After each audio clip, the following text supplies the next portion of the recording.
The Great Gospel of John, Book 9. There is no copyright for this book. This is God's Word, and God's Word is free. It may be copied freely on condition that the text will not be changed. Original German book, Das Grosse Evangelium Johannes, 1851 to 1864. This book 25 is translated from the German book 4, 69 to 168.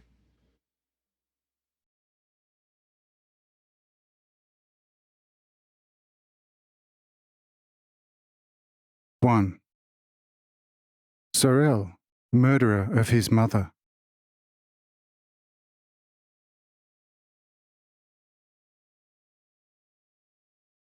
Says John, Yes, you did that later. But in the beginning you were only minded as I have said it. The suggestion that you helped yourself with the girls in only a gentle manner is also now a coarse lie. Only one you have handled a little more gentle, and this was the last one, when your lecherousness failed you the contemptible service. The first 4 you have not spared in the slightest, but have served them very dreadfully. Can you deny this? See, you keep quiet and are shaking. Afterwards, the girls attracted a dangerous leprosy, which of course accelerated death.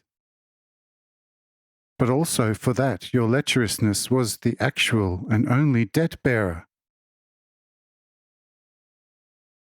But this chapter is closed, and we are moving now to something else.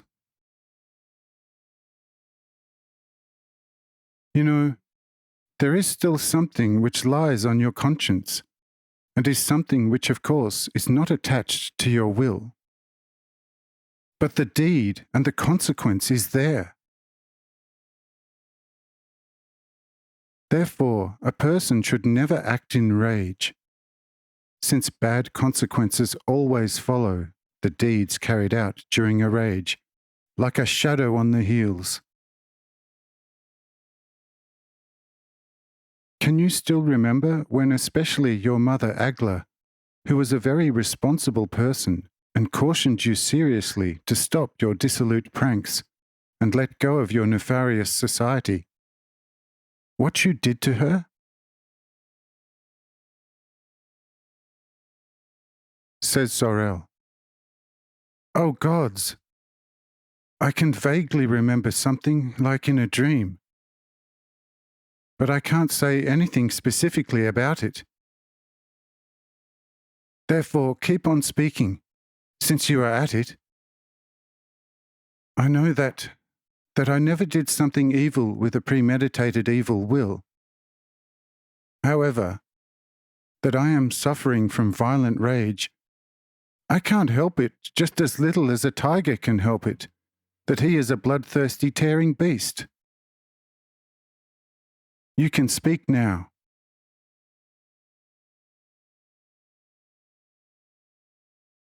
Says John, We will address this only later. But at that time you seized a pot, which was lying on a bank, and flung it with all your strength against the head of your mother, so that she sank to the ground completely dazed. But you, instead of helping her, took the said gold pounds and escaped on a pirate ship to here, and joined for a few years the nice pirate's craft, at which opportunity you also became a slave trader. Shortly afterwards your mother died, partly as a result of a severe brain skull injury, and partly from grief about your incorrigibility. And as such you also have, alongside all your many other sins, a mother murderer on your conscience, and as a crown for your many evil deeds, the most bitter curse from your father as well as from your siblings rests on your head. Now you have been completely revealed. What are you saying to all this as a person with a sound reason?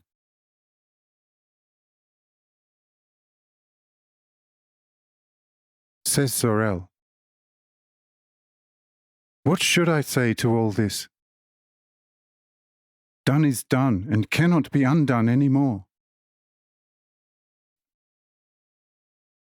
I now see some of the things of my earlier actions which were highly wrong. But what use is all this insight to me? It is the same as if you could make out of a tiger an insightful person who looks back and sees what bloodiest horrors he committed. To what use is this all to him? Could he make what is done undone? He surely would go through every conceivable trouble to do so. But how could he help it during his tiger state, that he in fact was a tiger and not a lamb?